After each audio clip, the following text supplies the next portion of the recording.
Hi, everyone. We are so excited to have you here today. We're going to give just a few minutes for everyone to get in the room, and then we will get started. So hang tight.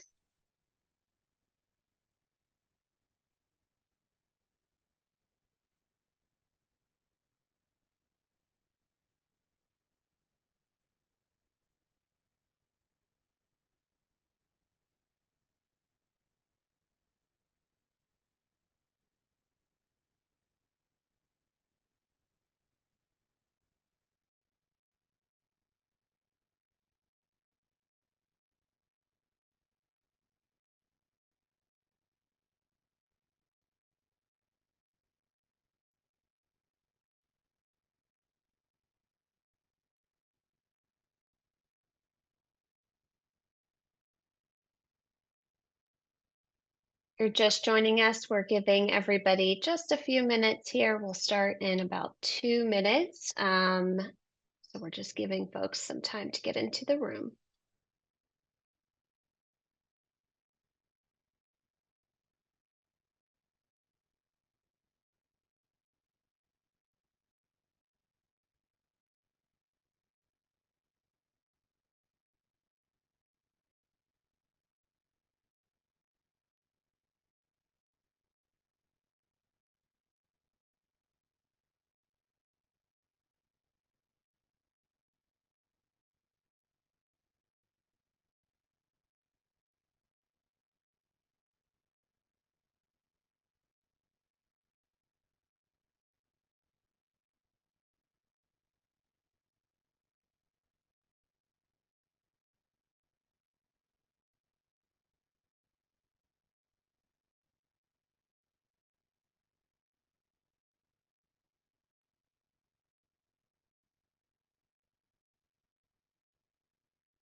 All right. Well, I would say it's 1:02, and I want to make sure that we get everyone out on time today. We've got so many great things to review. So, hello, everybody. Welcome to Upswing's first webinar of the fall 2024 semester. We are so excited to have you all here today. My name is Elena Carroll, and I am the VP of Corporate Development and Marketing at Upswing. I am based out of Raleigh, North Carolina, and I am joined today by our wonderful guest speaker, Mr. Darryl Hylton, as well as Simone Brewer, who is also on the marketing team at Upswing and based out of Charlotte, North Carolina. So today's topic is actually one that we briefly discussed last spring at another webinar when we asked our guest speaker to be part of a panel discussing upholding diversity and inclusion in higher ed. And this was such an amazing conversation. We got so many questions about this topic that we decided that we just wanted to hold another webinar to dig a little deeper and explore it more. So that's what we're doing here today with Darryl Hylton, Director of Special Programs from the University of the District of Columbia. And Mr. Hylton is going to talk to us today about thinking inside the box using data to make the most of limited resources and budgets in higher ed. And we think that this topic is especially important for this year, as we know from talking to our partners and other higher ed administrators that budgets are really tight at the moment. And we want to make sure that we give you any and all resources to help make the most of everything that you have in your toolbox. So that's what we're going to be exploring during today's webinar. So I wanted to share today's agenda as well as a few housekeeping items. We are recording today's webinar, and a copy of that recording will be sent out in the next day or so. And even though we're in a big room together, coming from, I'm sure, all parts of the US, we want to make sure that you really feel like you're part of today's discussion. So, with that in mind, we always like to kick things off by posting in the chat where you're coming from.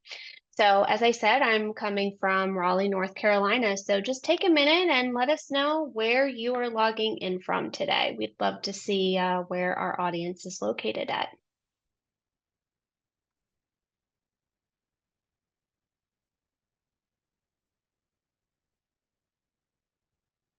Amazing. We've got some folks from Georgia, New Mexico, Oklahoma. Wonderful to see. Great. So it looks like we've got some folks coming from all over the US. We love to see just, people from all parts. That's great. We also want to make sure to remind everybody that you'll also get the opportunity to ask our guest speaker any questions that you may have. So throughout the presentation today or at the end, please go ahead and post any questions in the Q&A and we'll make sure to get to them as that is such a valuable part of today's webinar and our experience here together. Before I hand it over to Mr. Hilton, I would like to take a minute and introduce Upswing to anyone who is new to us here today. So, Upswing was founded over a decade ago by Melvin Hines, our current CEO, and Alex Pritchett, our COO. We started off as a tutoring company, but over the years, we've expanded to provide holistic student support through our suite of services for tutoring, advising, writing support, mental health, and our SMS-based engagement tool, Anna. And even though our company's products have changed, our mission has remained constant throughout. Upswing exists to support non-traditional and marginalized students stay in school, graduate, and achieve their life goals. And we do that today by partnering with community colleges, HBCUs, HSIs, PBIs, four-year colleges and universities, and nonprofit organizations. We work with our partners to develop a customized holistic student support solution that incorporates not just our resources, but more importantly, their resources to help retain more students. So we're very excited to just be here and share, everything that Mr. Hilton has for us today. So without further ado, I will actually turn it over to him and he can begin by introducing himself. So welcome. Hello and good afternoon. I think there might be some people that are still good morning. It might be 11 a.m. on the West Coast. So, good morning to you all and good afternoon to everyone else. I am Darryl Hylton, Director of Special Programs at the University of the District of Columbia in our nation's capital, Washington, D.C. The University of the District of Columbia is the nation's second HBCU, founded in 1851, and is also the only public institution in our nation's capital. And another fun fact, just to give you some context of the institution, we have programs ranging from workforce development through associate degree program, bachelor's, master's, doctoral, as well as our law school, David A. Clark School of Law. So we literally can take a member of the community through our workforce development program all the way through their professional journeys and studies as well. So that is the University of the District of Columbia. A little bit more about myself. I am a two-time HBCU graduate. I earned my bachelor's degree from Norfolk State University in Norfolk, Virginia, in elementary education with a concentration in mathematics. And I also earned my master's degree in adult and higher education from North Carolina A&T State University in Greensboro, North Carolina. And then I went on to earn my doctoral degree in education, organizational leadership. It's a doctorate of education in organizational leadership from Gardner Webb University, which is in Boiling Springs, North Carolina.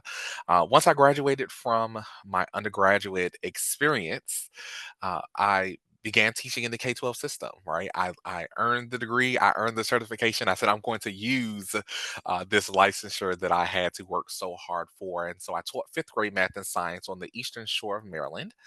And after my service of teaching, I went on to my graduate professional studies and transitioned full time into higher education. Fun fact: my fifth graders are now seniors in college, which is very interesting. And I know some of you are looking at me like you cannot be that old, and I'm not, but but my students are. So we'll say that. Uh, Outside once I transitioned full time into higher education, I worked in a number of different roles. Started off, of course, with the infamous housing uh, position. So shout out to all of those who started their higher ed careers in housing and residence life. Housing and residence life is like a cult of some sort, right? But it's always fun. I learned so much from the housing and residence life space, and then I transitioned into other spaces such as student life, student activities, student conduct, and now I'm in the student success space.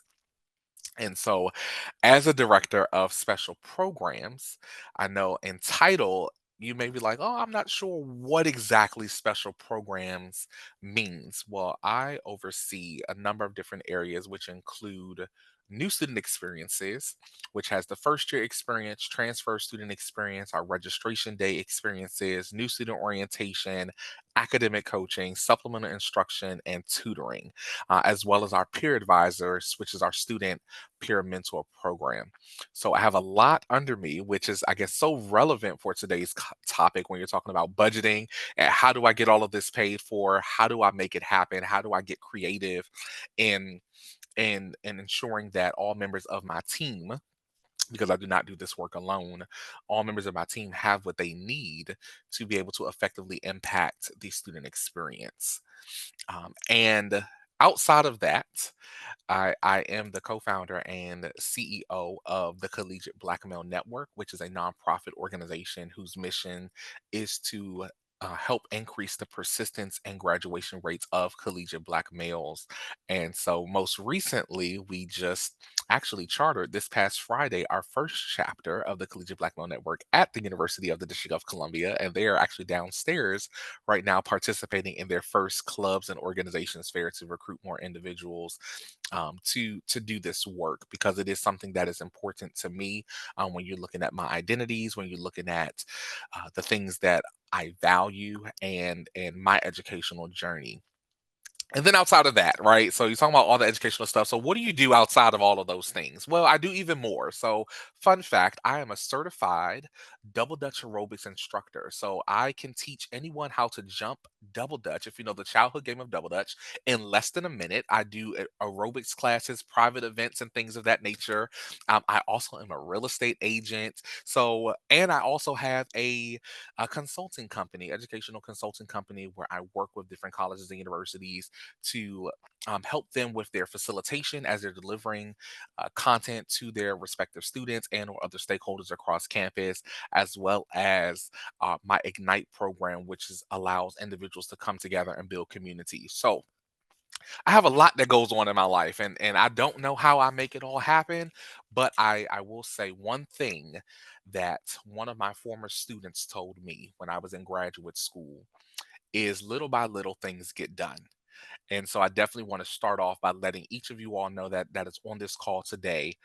Although you may have so many things going on, so many things on your to-do list, I just want this to be a reminder for you that little by little things will get done. One thing at a time, one email at a time, one project at a time, it will all get done.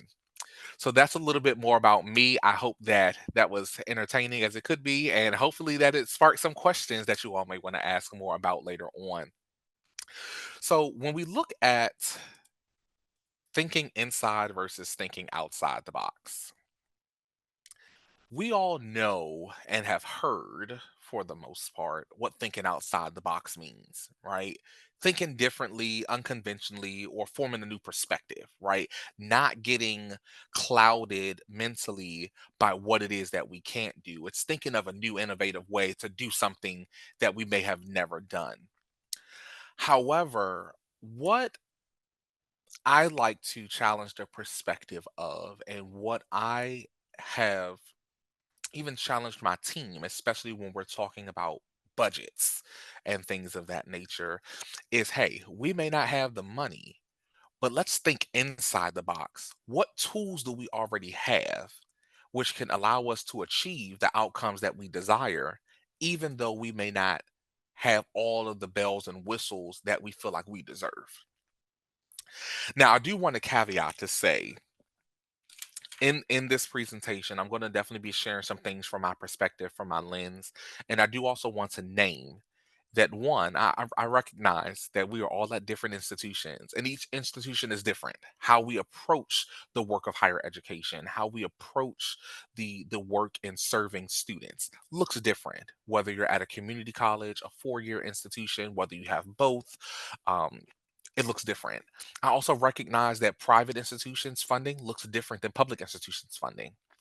And there are very interesting constraints that come with that. And I've had the privilege of working at both private and public, large and small institutions.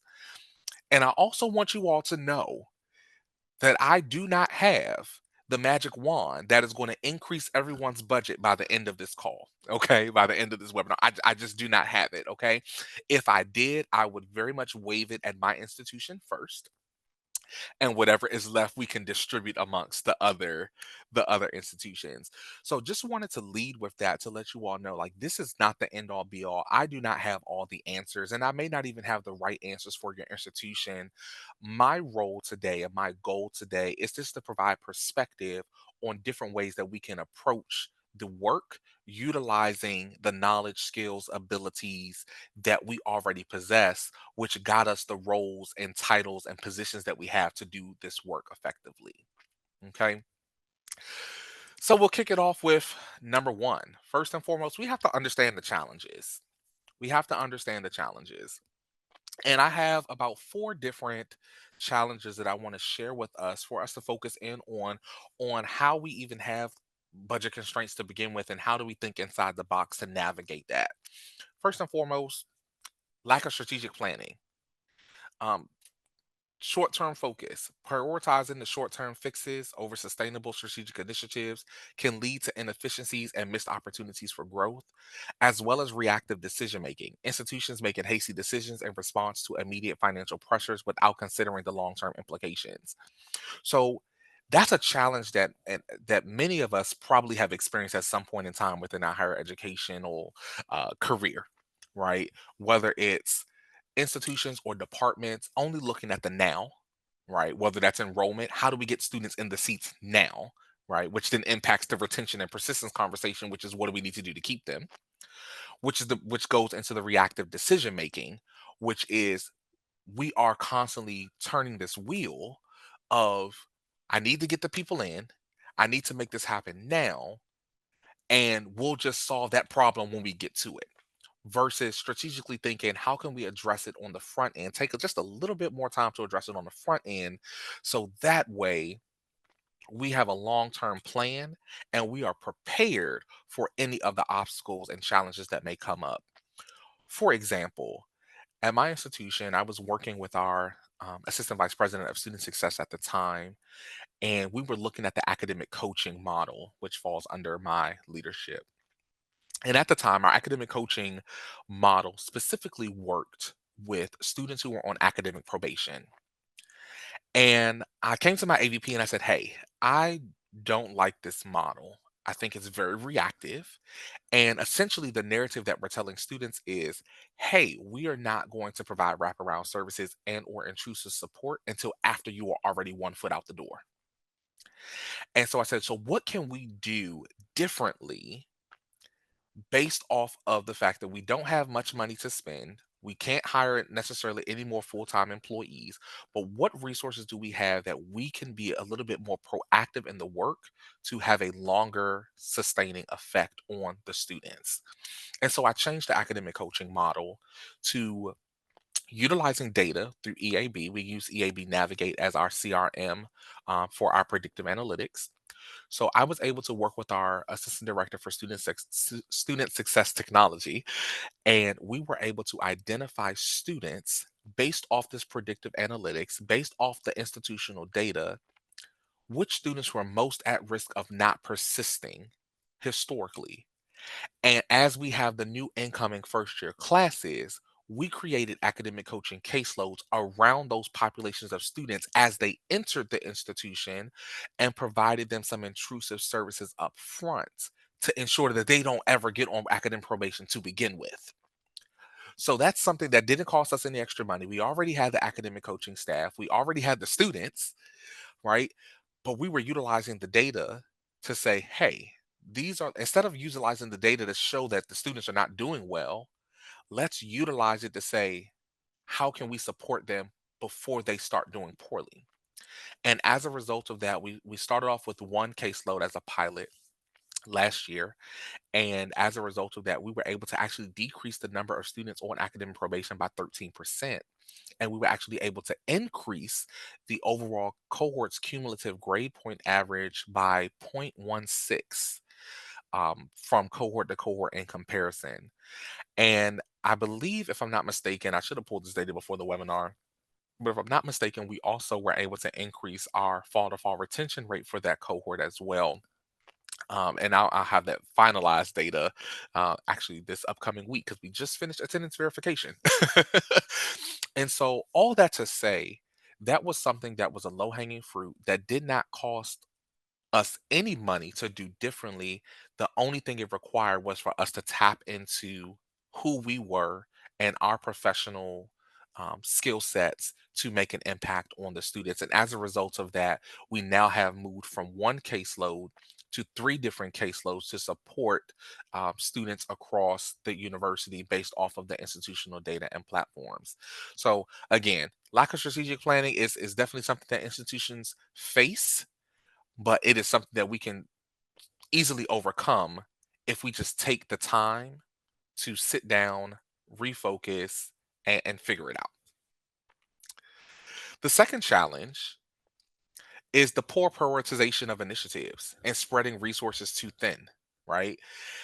Sometimes, whether it's departmental, whether it's university wide, we want to fund everything. Everything is a priority. My idea is the best idea, and nobody else's idea is going to come close to the impact that my idea is going to make. Right. And so I'm going to push my idea. We're going to get it funded. And if everybody says that, now the institution is funding so many different programs, resources are so spread thin.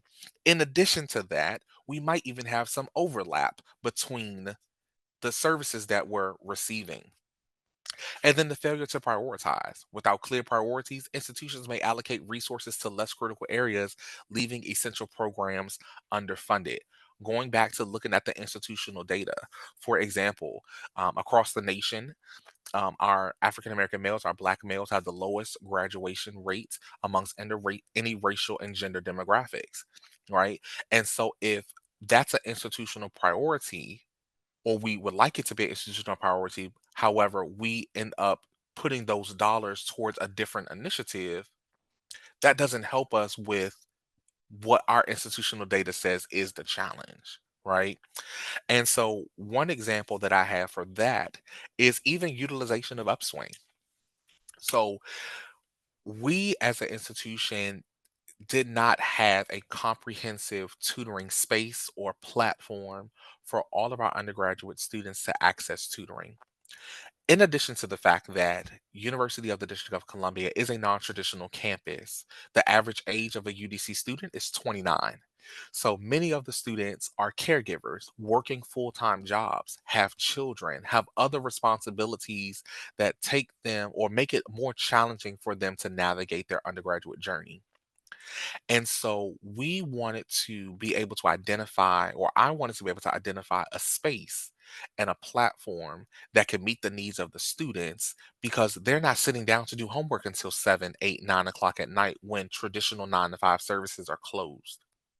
And so we wanted to make sure that we had something available for them. And that's how we got Upswing.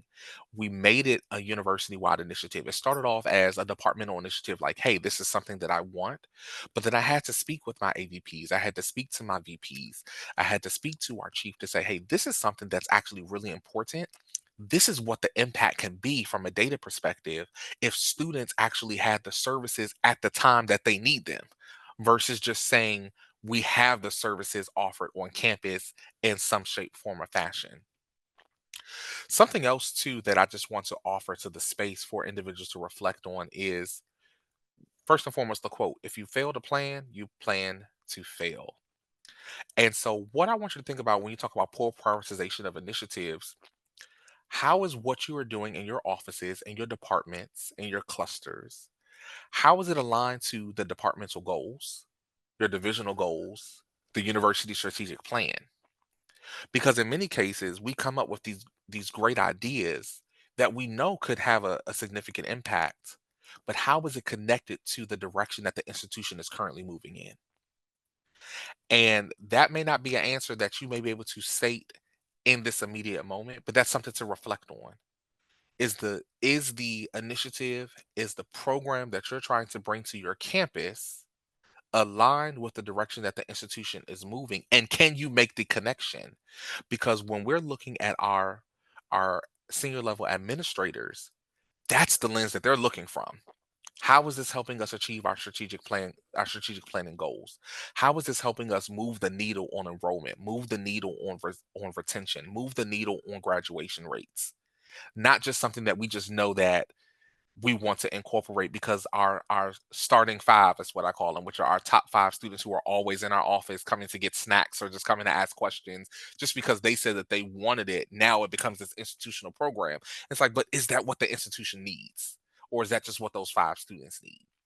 So it's just something for you all to reflect when you're looking at the prioritization of initiatives and ensuring that you're not spreading resources too thin. Which leads you to the next point, which is the siloed operations. Now, I know everyone on here knows about how siloed higher education institutions can be and how we do not necessarily know what the other hand is doing, or we do know what the other hand is doing, but we don't necessarily want to compromise or collaborate because we don't want to share. Because this is my dollar. I had to fight to get this money and I don't want to lose it because it is getting wrapped up or looped into someone else's project or idea.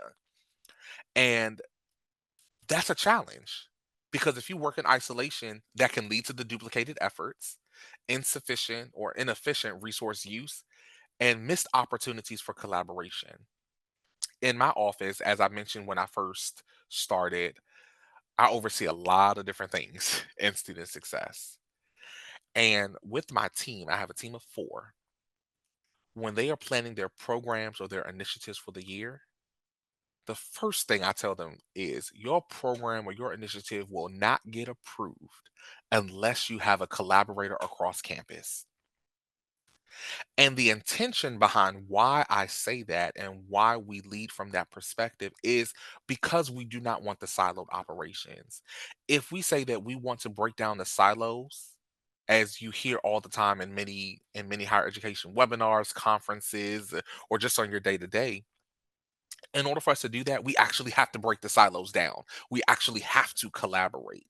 And so I tell my team, in order for your program to get approved, you have to collaborate. Even if there are other individuals who are hesitant about stepping into the space, let us be the catalyst for the change. Let us lead by leaning into the other departments to say, hey, we want to work with you.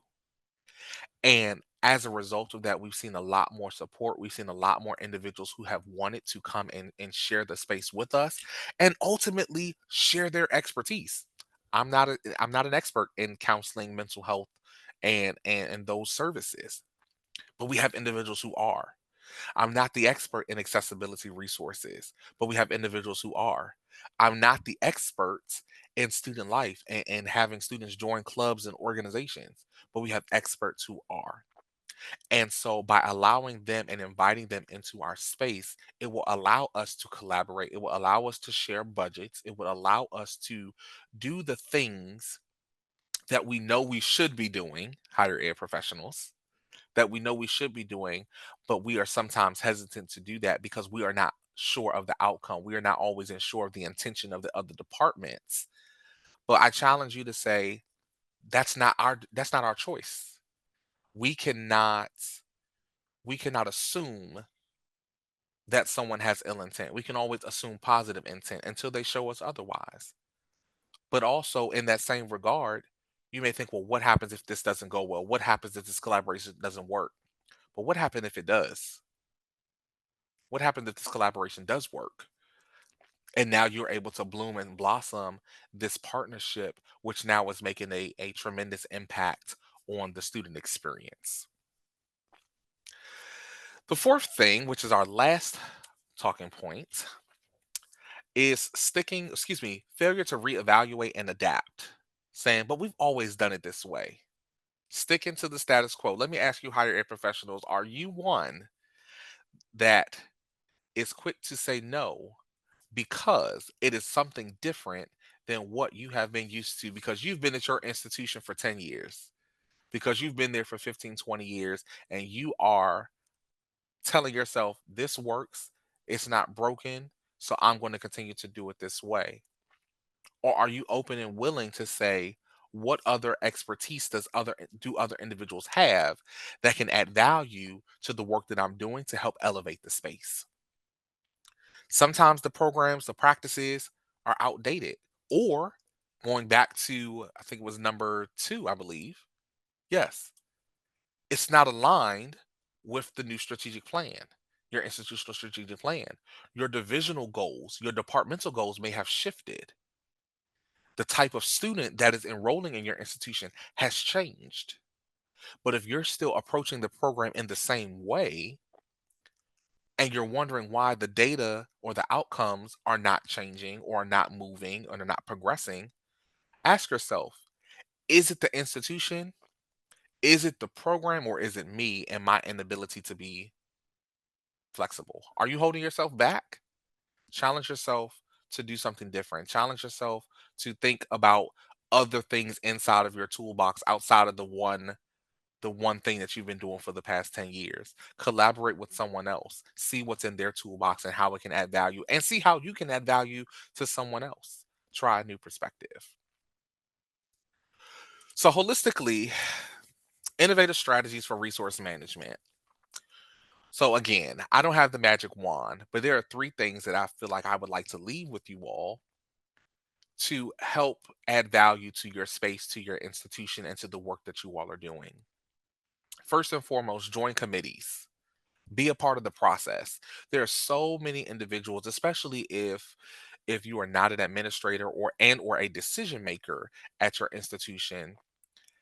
It can be frustrating because you don't necessarily always understand what is happening, the why behind why it's happening, and you just simply don't know, and it's frustrating, and you feel like you're left out the loop. You feel like no one's telling you anything. Join committees, get involved, be a part of the know. The reason why you don't know is because you're not involved.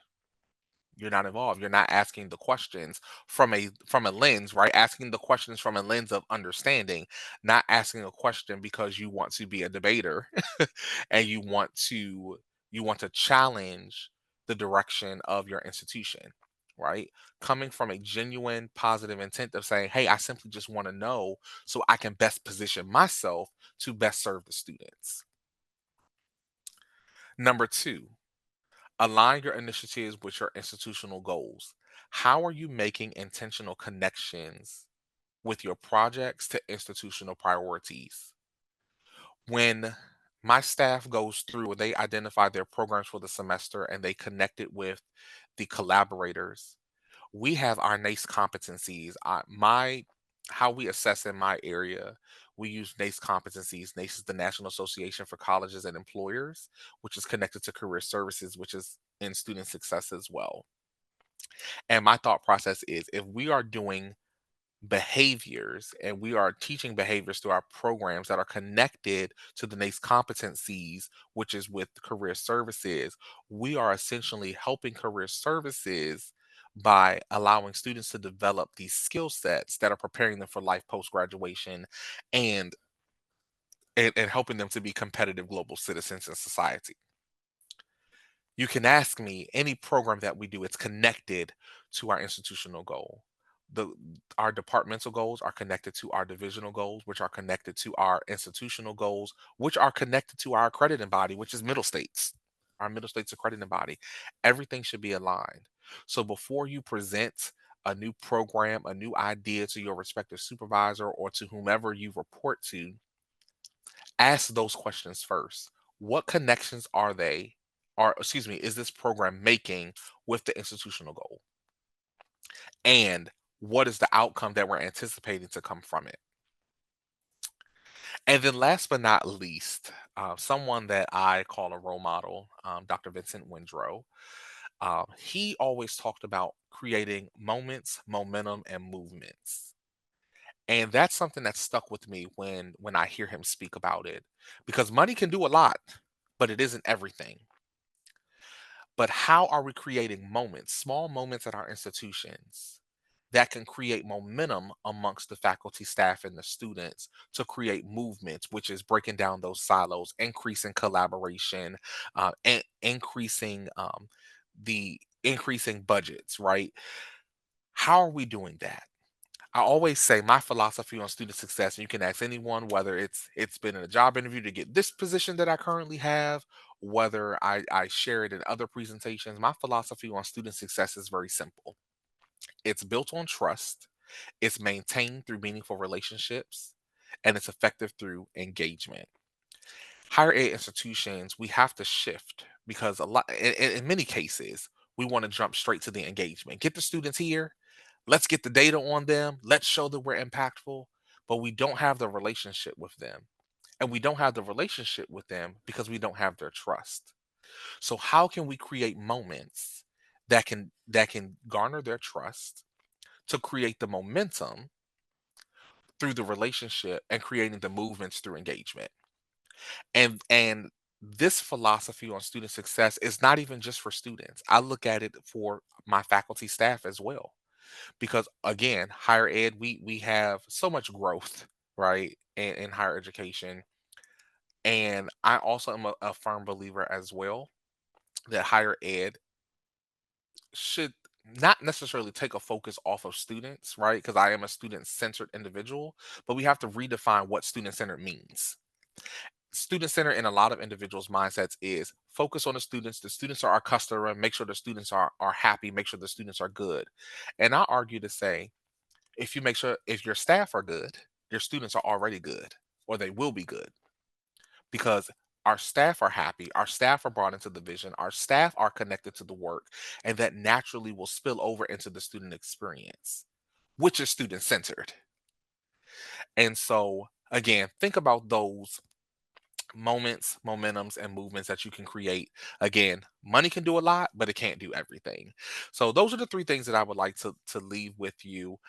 Again, I appreciate each of you all for chiming in today and for joining me in this conversation, this much needed conversation. I hope I was able to add value to the space about thinking about how you can leverage the knowledge, skills, abilities, tools, and resources that you already have at your institution to make a greater impact on everyone that you serve, everyone that steps into your office, everyone that steps onto your campus. So once again, I am Dr. Darryl Hylton, Director of Special Programs here at the University of the District of Columbia. And I thank you all so much for listening to me today. And I will turn it back over to Elena for our Q&A part. Yeah. All right. So I have a question for you because I love this statement that you mentioned about moments, momentum, and movements. And I was wondering if maybe you could give us a specific example of maybe just one of these and in your, time at UDC. Could you talk a little bit about that? Yeah, absolutely.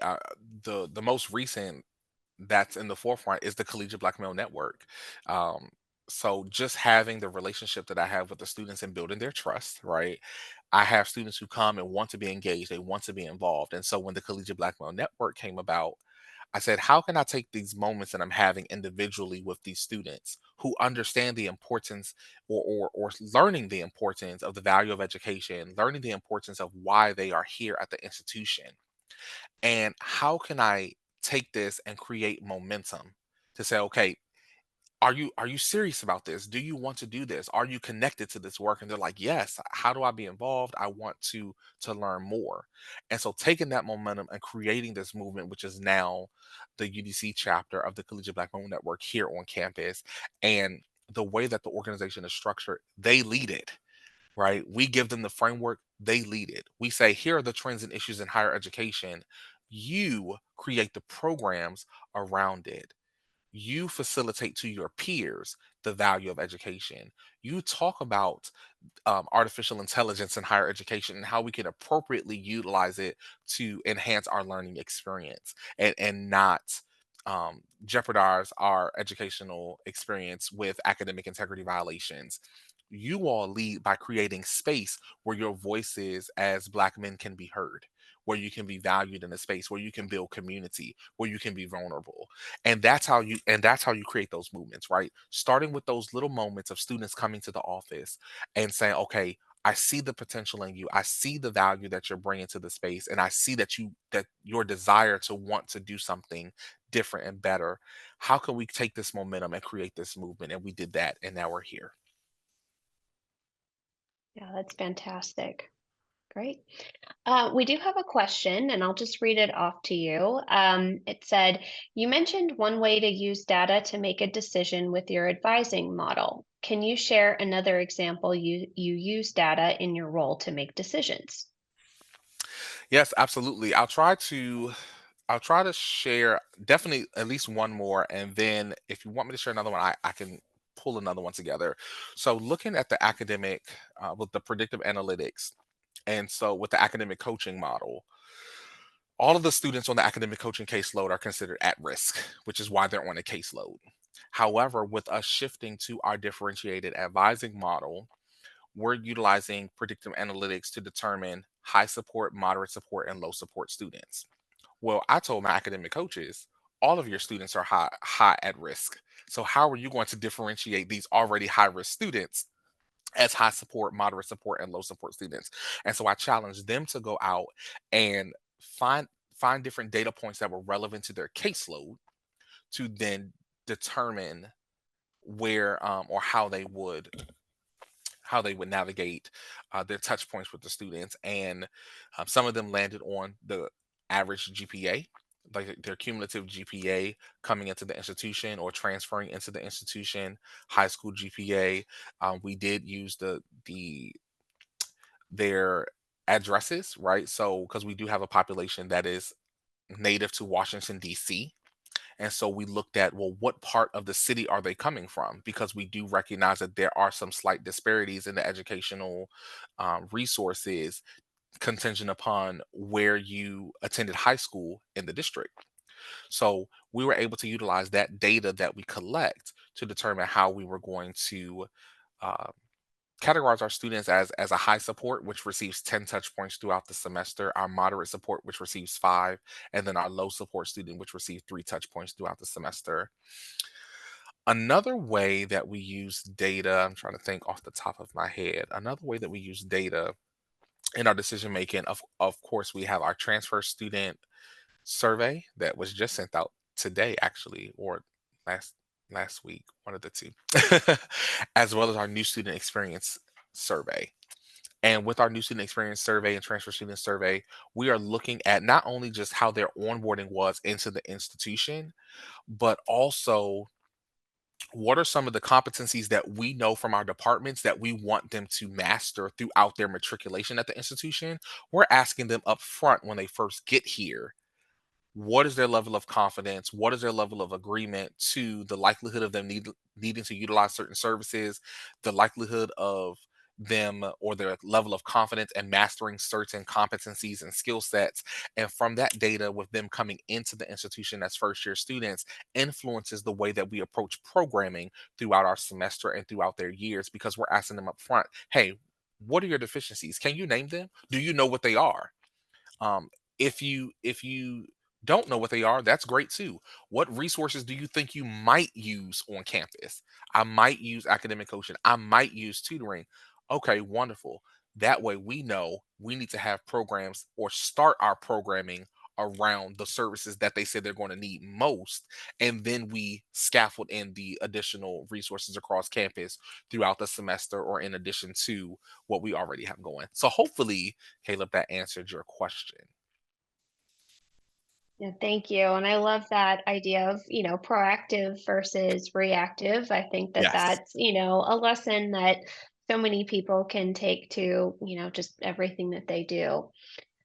One question that the Upswing team had that I was just curious to hear your thoughts on is, just what sort of strategies do you use or your team use or you're guiding your team to use to collaborate and work with other departments, which I think is just such a challenge when you mentioned about budgets and conflicting priorities. So how do you kind of get other departments interested in the projects that your team has prioritized and really involve them in a way that makes sure that those priorities are successful? Absolutely. I think the best example I can use is Upswing.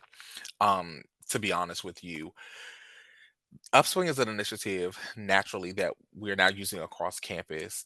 And the way that, and we do have pockets of tutoring in different spaces around the institution.